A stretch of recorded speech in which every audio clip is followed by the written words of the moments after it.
नमस्कार फ्रेंड्स, आज हम आपको बताने जा रहे हैं कि फ्रोजन शोल्डर क्या होता है।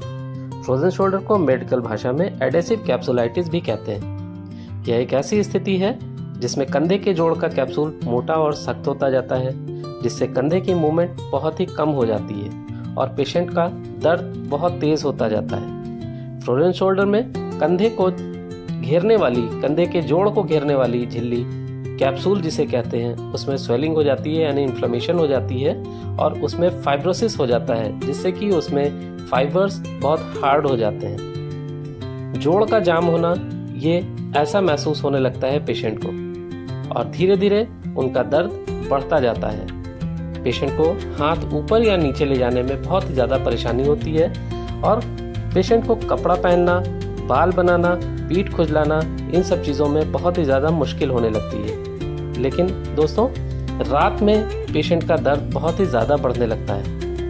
फ्रोजन शोल्डर के 3 अलग अलग स्टेजेस होते हैं, जिसमें फ्रीजिंग स्टेज पहला स्टेज है, जिसमें दर्द बढ़ता है लेकिन मूवमेंट घटती जाती है।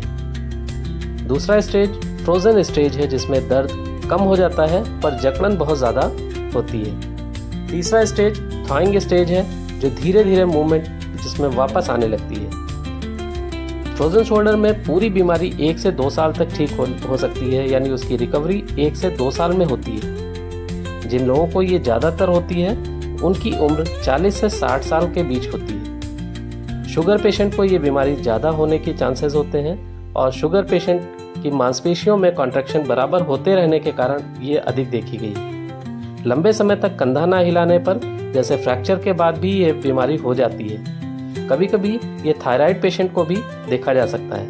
इसका सबसे ज़रूरी इलाज है फ्रेंड्स फिजियोथेरेपी कराना, जिनमें pendulum exercise, wall climbing exercise, stick exercise और फ्रोजन शोल्डर के लिए टी पुली और शोल्डर व्हील भी बहुत ज़रूरी एक्सरसाइजेज हैं। इसका कंप्लीट ट्रीटमेंट फिजियोथेरेपी में होता है, जिसमें कि बिना पेन किलर दिए, बिना स्टेरॉइड दिए आप पूरी तरह से ठीक हो सकते हैं, जिसके लिए आपको नियमित एक्सरसाइज करना बहुत ही ज़रूरी होता है, जिसमें दर्द सहकर भी हल्की मूवमेंट करनी होती है।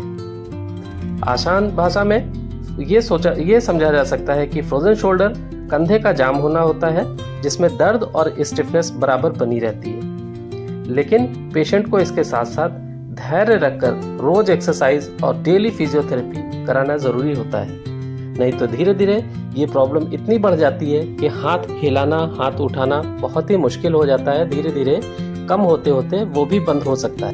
फिजियोथेरेपी में इसके इलाज के लिए हम IFT, ultrasonic therapy, tense therapy, IRR यानी infrared radiation therapy, deep heat therapy और SWD यानी शॉर्ट वेव डायथर्मी भी ले सकते हैं, जिसके ज़रिए हम फिजियोथेरेपी का अपना ट्रीटमेंट पूरा करा सकते हैं और हमें फ्रोजन शोल्डर से पूरी तरीके से राहत मिल सकती है।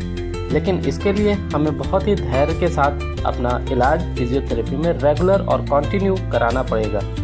तो दोस्तों, हमारे इस वीडियो को अगर आप पसंद कर रहे हैं तो इसे लाइक कीजिए, सब्सक्राइब कीजिए और शेयर ज़रूर कीजिए। हमारे चैनल को सब्सक्राइब करते हुए इस वीडियो को शेयर कीजिए, जिससे हम नए वीडियो को लेकर के रोज आपके पास आप तक पहुंच सकें।